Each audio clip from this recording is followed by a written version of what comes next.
Hey guys, in this video, we're going to take a look at how you can turn on or turn off Samsung blockchain Keystore notifications on the Samsung Galaxy S22 series.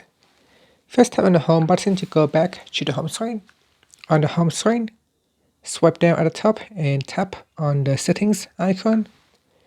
And in settings, go down and tap on biometrics and security. Then we go down and tap on Samsung blockchain Keystore. Now go down to the bottom and tap on notifications.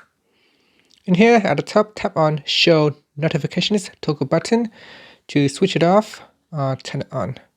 Once you turn it on, you can change the alert type, allow sound and vibration, or deliver quietly. You can also choose to show or hide app icon badges.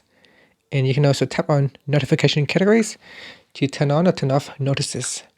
And that's it. Finally, you can tap on the home button to go back to the home screen. Thank you for watching this video.